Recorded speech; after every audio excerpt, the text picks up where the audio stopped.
Hey everyone, welcome back. We're diving deep today, into Adam Ripley's On Living.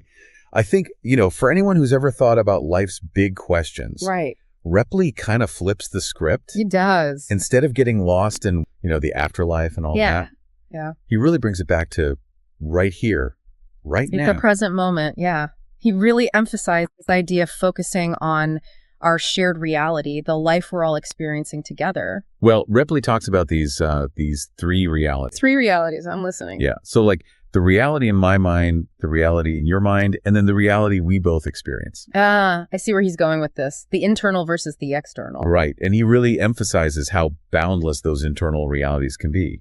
Like all our thoughts, dreams, aspirations. Yeah. Completely limitless. Until they hit a wall. Yeah.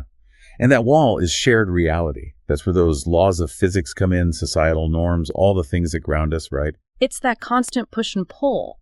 Our internal world is bursting with possibilities, but we have to navigate the constraints of the external world. Exactly. So think about it. Have you ever had like a grand idea, a burning desire that just wasn't possible to bring into reality? Oh, countless times. It's the human condition, isn't it? To dream big and then bump up against the limitations of what's actually achievable. But that's where I think this philosophy of the divine law comes in. It offers a framework. For reconciling those two. Yeah, maybe. It's not about a specific set of rules, like a religion. Oh. It's about principles, like justice, compassion, respect for others. A moral compass? Yeah, like a universal moral compass.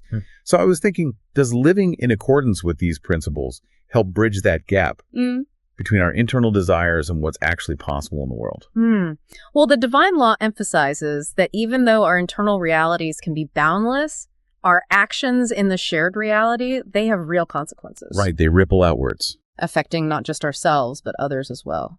So maybe considering those principles can help us make choices that create more harmony between our inner and outer worlds. That's an interesting thought, because it's not about suppressing those internal desires, but choosing how they manifest in the shared space. Okay, so shifting gears a bit. Ripley also talks about death in this excerpt, and he presents it as just a natural end. Okay. How does he approach it? Very matter-of-factly, it's just the end of our time in this shared reality. Fascinating. So he's not subscribing to those traditional afterlife narratives. Nope. No dwelling on the unknown. Why is that? Well, it kind of forces you to focus on living a meaningful life now, right? Like if we don't know what comes next, then this shared reality, this present moment, is all we have. I see what you mean. It kind of reframes the whole picture. Instead of obsessing over what might be waiting on the other side, we're encouraged to make the most of this life. Exactly. It reminded me of those philosophical schools of thought that emphasize the importance of being present, embracing the beauty and the challenges of this life, rather than getting caught up in the what-ifs. It's a perspective shift. From fearing the unknown to embracing the only reality we can truly know. Which brings us full circle, doesn't it? Back to those three realities. Yeah, it does. Recognizing the limits of our knowledge and the importance of this shared reality might help us find more meaning and purpose right now. Absolutely. So let me try to sum this up.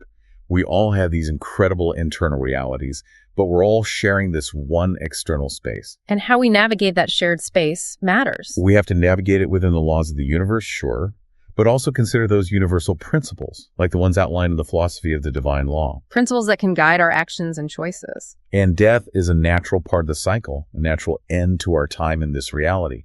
The mystery of what lies beyond, it doesn't have to be a source of fear. Maybe it can be a source of liberation. Right.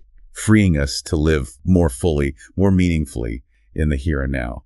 It's a lot to think about. If this deep dive has sparked your curiosity about the philosophy of the divine law, be sure to check out beyondtherituals.com for more information. And as always, keep diving deeper. Happy exploring. Until next time.